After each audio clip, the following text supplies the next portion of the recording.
Welcome to The Read Along, a mini book club for your ears. a proud member of the Alberta Podcast Network. Locally grown, community supported. I'm your host, Scott, I'm your other host, Anita. and join us on a journey through a good book, One chapter at a time.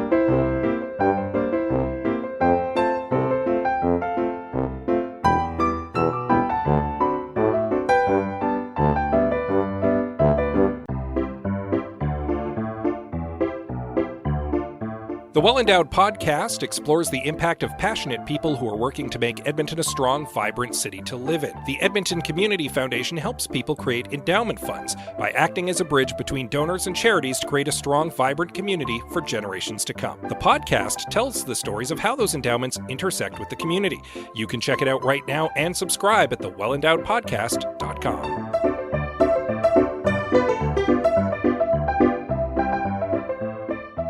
It's Valentine's Day as we record. Happy Valentine's. Spoiler alert, that means that we are definitely recording on a Tuesday this week. I don't think that needs to be a big trade secret. Not really. But yeah, we happen to be recording on a day of romance, which is perhaps appropriate for the chapter. Maybe kind of little. Hard at to the say. end. But definitely love is in the air. Yes. Not super much in our house, admittedly. Not really. Not any more than the normal amount of love that's in the air. It's true. We don't make a big deal out of Valentine's Day in our house. Not particularly. Not particularly. We actually started dating literally decades ago. On the 10th of February, we decided was our first official date. Yes. And so it was very close to Valentine's Day. And as such, we made kind of a conscious decision early on to celebrate our date-iversary. Yeah, instead of Valentine's Day. Which, I mean, means that it immediately devalued Valentine's Day for us. It just never was a big deal. But also, it meant that when we wanted to do something around Valentine's Day, we were always a week early. So we got in before all the big rush. Yeah, right? So we can always get a dinner reservation because we're not going on Valentine's Day. Exactly. Right? Always worked out. The chocolates are already out if we wanted some. Yeah. And that's kind of carried through, even though we are now married and have a wedding anniversary. Yeah. Well, our wedding anniversary, though, is in the fall. Yeah. Right? So it's not an even, 6 months apart split, but there's enough distance that we get a date-iversary and an anniversary. Yeah. So Valentine's Day has never really been a thing that we collectively have celebrated traditionally. Yeah, it's not a big holiday for us. Yeah, I mean, we'll still wish people a happy Valentine's Day, the course. people we love and care about. And We'll still get a little something for the kids. Yeah, and if Valentine's Day is a big deal for you, power to you. Yeah. Right? Go all out. Buy into it. It's lovely. Indeed. You celebrate love the best way you know how. Yeah. But with that said, we'll segue smoothly Very smoothly into a brief recap of our previous chapter in which Addie is given the opportunity to have an initial chat with Dom, who puts on quite a show trying to impress her. She gets taken ultimately up to her quarters, where she is given the opportunity to bathe, then decides that she will join the elves for dinner. And that leads us into chapter 22 of Questland by Carrie Vaughan.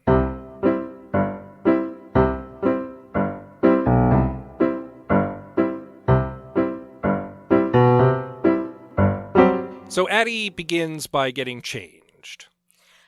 Not quite the makeover scene that I was anticipating. No, she doesn't get help with elves doing her hair and stuff. No. There are not lady attendants, grooming her and washing her and dressing her. There's an interesting point early in the chapter that jumped out at me where she's deciding whether or not she wants to put back on her fatigues. Right. Because it demonstrates how conflicted she is with this situation. And it speaks to a conflict within herself that I don't think she's actually really consciously aware of at the moment, which is that she recognizes that by putting on the elf stuff, she's kind of self-identifying more with the elves.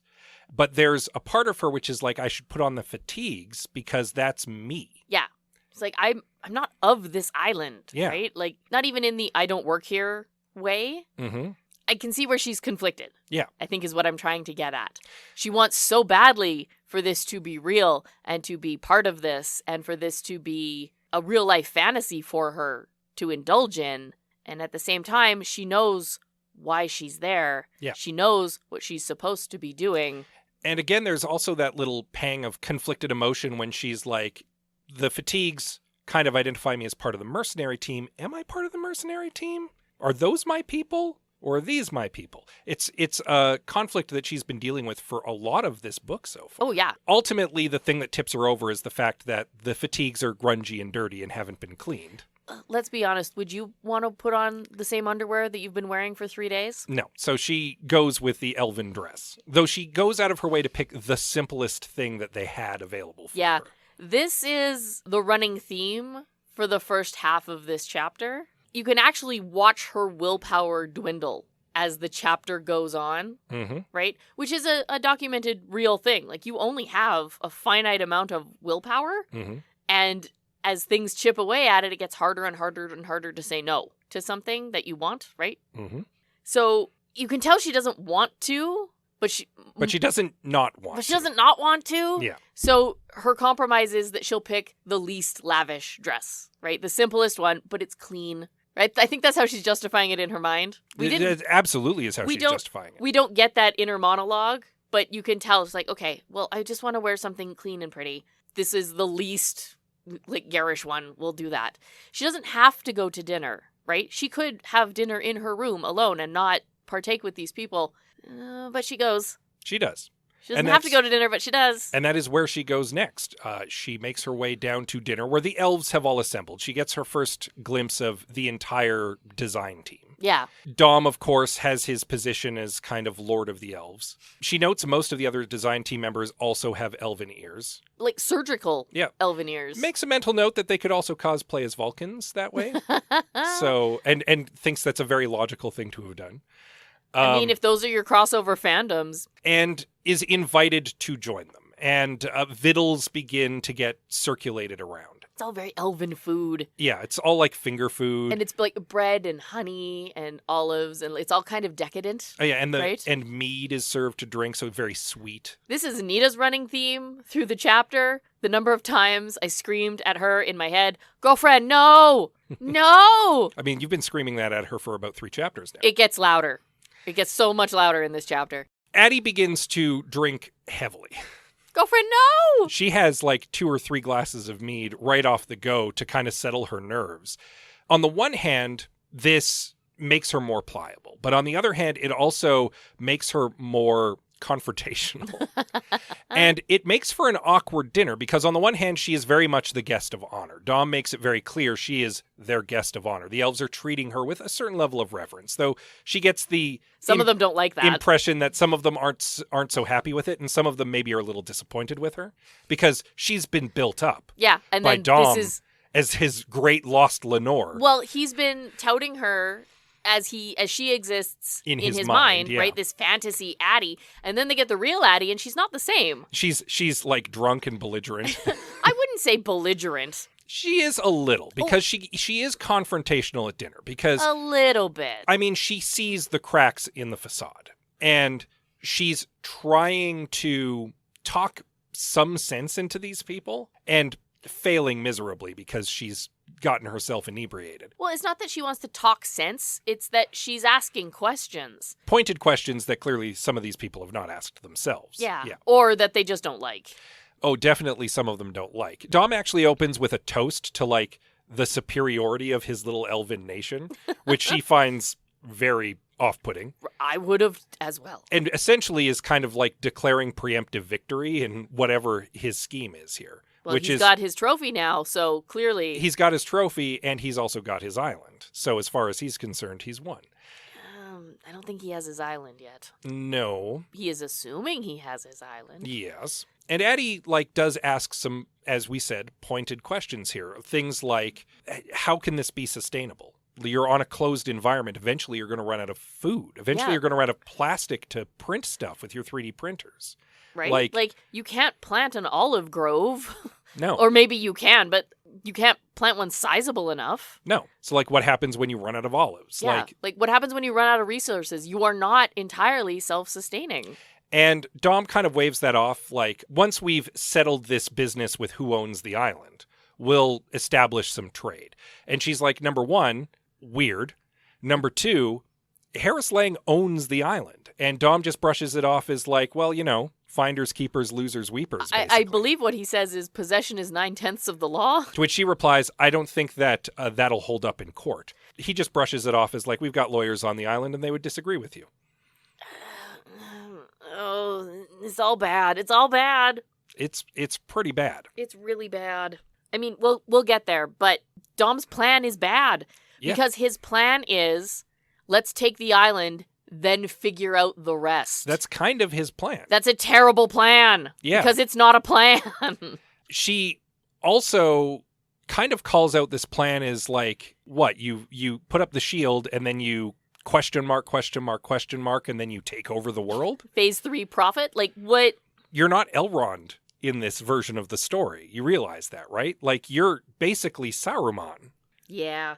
And you don't seem to recognize that. And that actually does irk some of the elves who are like, hey, we're the good guys here. And she's like, oh, everybody's the good guy in their version of the story.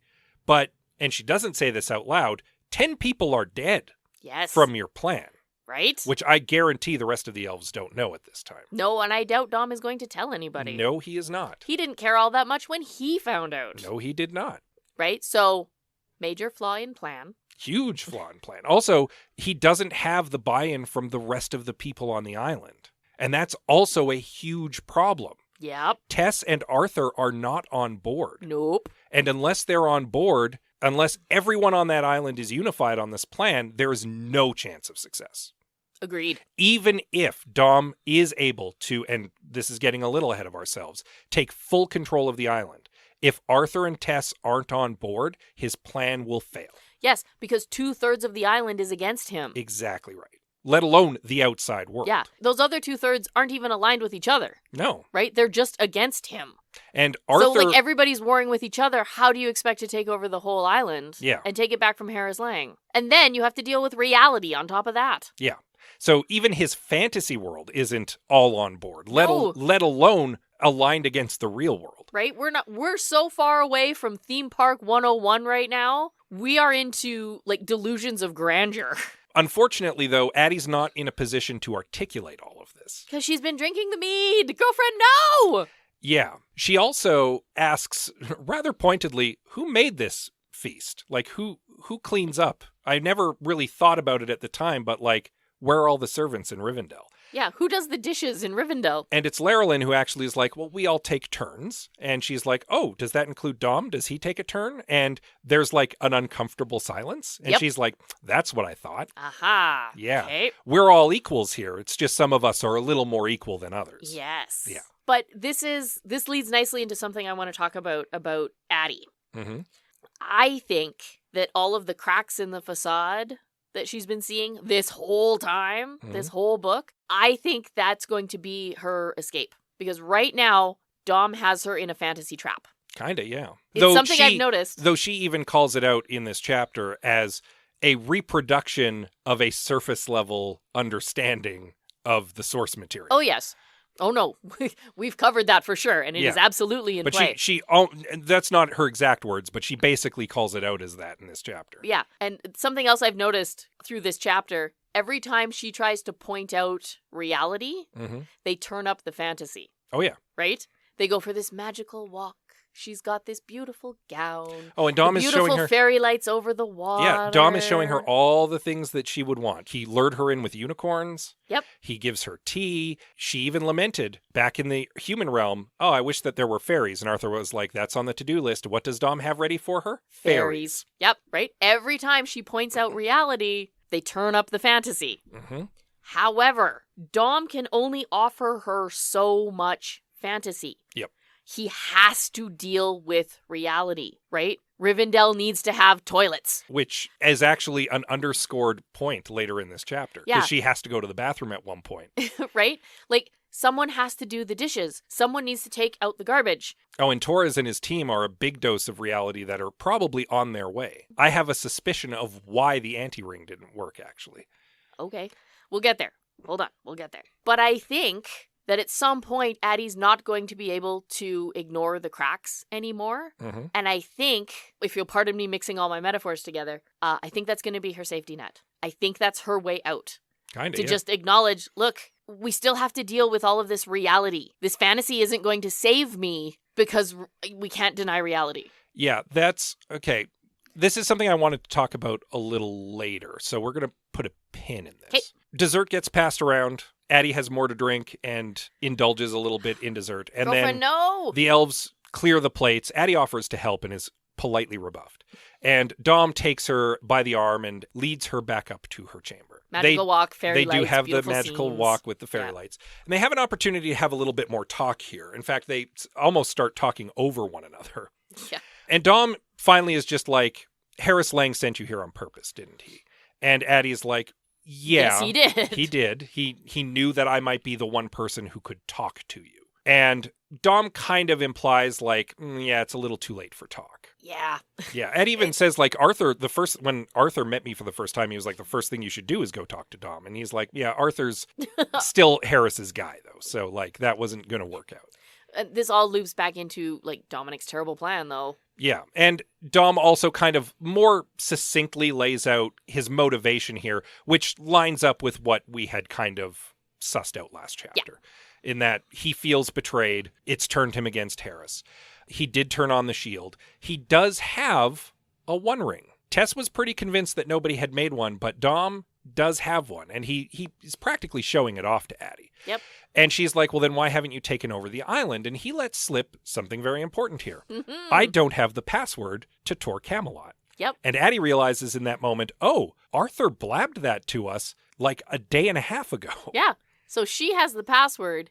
He's got the key. Oh, no. And she's not going to give him the password. Certainly not right now. She makes a mental note not to do it. She also makes a mental note not to tell Dom that she has it. Yeah. And it also means that Dom is not near as omniscient as Tess seems to believe that he is. Because while he does have eyes everywhere through the statues, he didn't catch that. Nope. Well, they didn't say it anywhere near a statue. Exactly right. So she does have privileged information. Dom doesn't. She has access to the castle, and Dom desperately needs it. I feel like there's this weird underlying note of, hey, we all need to work together to make this happen. Kinda. Right? Because Arthur has the passcode. Dom's got the One Ring. I'm not sure what Tess has. Something, I'm sure. Technical expertise. Right? Because she's the head of the engineering team. Which loops back into the book that we found in Tess's library, where we learned how Harris Lang seeded all of the paranoia and conflict between all of his various factions. Because he knew that if they worked together, they might be able to take the island away would from rise up against him. And also, this underscores the flaw in Dom's plan. The three teams are not on board with each other. Yeah, it's a terrible plan. This island is a terrible idea. And here's the thing. It might bear saving from Harris Lang. It's just that Dom is going about it all the wrong way. Agreed. Which is why I will loop back to the perfect steward for this land is Dr. Addie Cox. Agreed. Yeah, with her mercenary team. With her mercenary team. No, they are the stewards for this land. Someone needs to do Theme Parking 101 and actually turn it into a park for entertainment. And not a weird fantasy world to try and live in and sustain. Yeah. This is where Dom seduces Addie, I guess would be the correct way to put it. Let's be honest. At this point, it's not that difficult. No, Addie, I'm gonna take this back, actually, because I think that's unfair. I think it's more accurate to say Addie lets herself be seduced by Dom. That is absolutely more accurate. Her willpower has dwindled and been chipped away at. She does recognize early on, alone with Dom, that she is drunk and she needs a little bit of time to sober up. And she has some water and she goes to the bathroom and her head clears somewhat. They have their talk and then she lets herself get like swooped into bed by him. And he even gives her the out. He's like, you're a little drunk. You might regret this. So like, if you don't want to proceed, I am a gentleman. I understand. And she's like, no, we're doing this. Well, in this moment, she wants to do this. Yeah, she starts it. Kinda, yeah. In Dom's defense, she starts it. She very much. Well, he puts the moves on, and then she just cranks it right up to 10. Yeah. He says, you'll regret this. And she goes, no, I won't. And I said, yes, you will. Yeah, you will. Girlfriend, no. No, no, no, no, no, no, no, no, no. There was so many no's. I was screaming them in my head. No, no, no, no, no. Yeah, so do not sleep with him. And we do end the chapter with Afterglow. Addie, why? So this is where I'm going to pull out that pin. Yeah, let's do it. Because this chapter really underscores the dramatic tension within Addie Cox in an interesting way. Because a good character is torn between what they want and what they need. Yes. That's very, like, basic, dramatic character arc stuff. This chapter is very much Addie giving into her want, because what she wants is to escape into this fantasy world. Yes. And what she needs is to deal with the reality of the situation. Yes. And with the reality of her own situation. And to a further extent, she needs to heal. Yeah. She wants to escape and leave everything behind. Yeah. She needs to heal this trauma that has been plaguing her for years. Yes. That at its core is very much her two dramatic poles. Yeah. This chapter is her swinging all the way over to her want. And it's interesting and it's dismaying in a way to see her, like, give in. But sometimes a character has to hit rock bottom before they can build themselves back up, right? It's true. Can I read you something that I wrote in my notes? Yes, absolutely. So I was talking about Addie dealing with reality versus the fantasy, etc., and how strong this fantasy is. Here's what I wrote. Despite that, I think Addie won't stay, because she could. She could decide to walk away from her life and her problems, bury that PTSD so deep in the island that she loses all grip on reality. But she won't, because she needs something deeper than a 3D printer. That is what she's going to learn after this. I think so. In the coming chapters, she's going to learn that what she wants isn't what she needs. That's right. I think we've got it. And I think that she recognizes that already. Like, I keep saying there's all this subconscious stuff that she's seeing, but she hasn't had time to fully process because things are just happening so fast to her right now. Stuff's coming at her left, right, and center here. And, like, once she consciously is aware of that stuff, it's really going to hit her probably pretty hard. Yep. And probably pretty soon. Well, yeah, because we're running out of books, so. Well, there's that. That too. Like, yes, we are physically running out of book. And also, story-wise, like, this is as immersed in fantasy as she's probably ever going to get. This is the end of Act 2. Yeah. Reality has to come crashing through. Again, Torres and a mercenary team are on their way. Right. And this leads me to the other thing I wanted to bring up. Okay. I think that the shield hasn't come down because Torres and his team think Addie is more important. And when they realized that she was missing, they packed everything up and they went looking for her. Aww. Addie assumes that they prioritized the ring and that therefore something must be wrong. The plan didn't work. I legitimately think, and I could be wrong, it could be that the anti-ring failed. I think that it is possible that Torres and his team considered her more important. And when Which is nice. And when Torres realized that she was missing, he was like, shut it down. We need to go find Dr. Cox. Yeah, she's in trouble. She's in trouble. We need to find her. I legitimately think that is a possibility. And that's not even romantic. That's just sweet and kind and good person-y. Yeah, well, she's like, part of their team. One of our team is missing. We are responsible for her. Yeah. We need to go find her. We're going to go find, the ring can wait. We need to find Dr. Cox. Something has happened. I'm not saying that is 100% what happened, but I'm like 75% sure that might be why the shield is still up. And it just never crossed Addie's mind that would be a possibility. That someone would come for her? That someone would come for her. Because that's very much, she's very self-deprecating. She is. So the idea that Torres and his team might care about her enough to prioritize her safety, not crossing her mind, very reasonable to me. That's her survivor guilt. Yeah. Talking that why should someone come for her? She's not worth that. Yeah.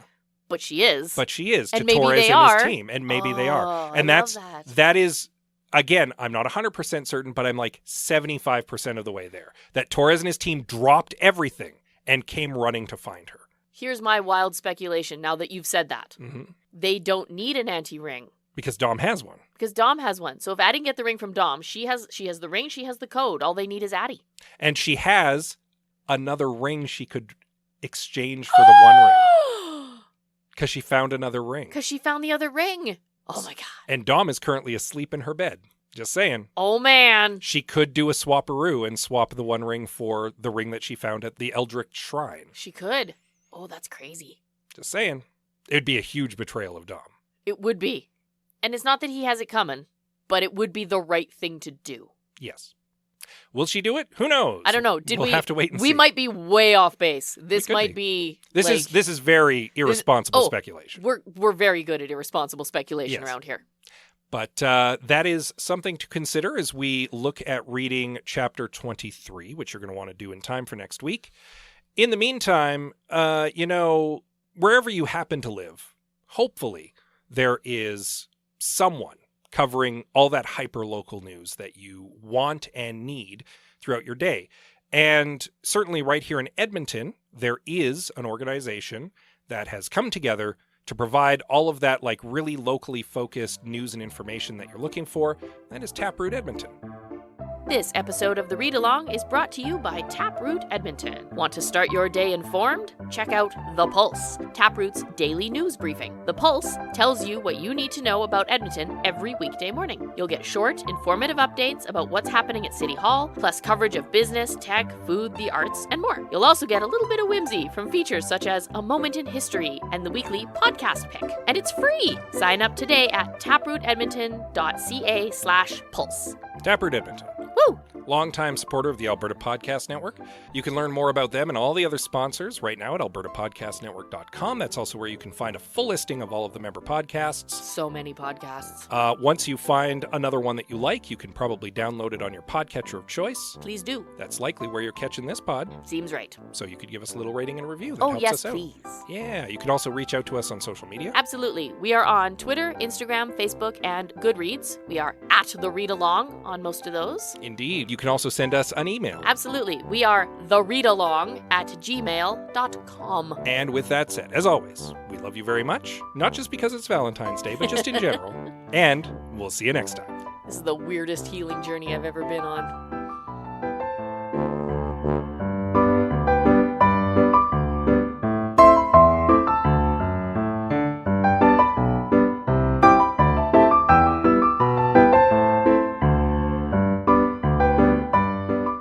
Thank you for joining us on The Read Along with your hosts, Anita and Scott Bourgeois, a proud member of the Alberta Podcast Network. All Read Along music is by Kevin MacLeod at Incompetech.com. Cover art is by Aaron Beaver. Be sure to join us on Twitter, Instagram, and Facebook at The Read Along, and check out our group on Goodreads.com.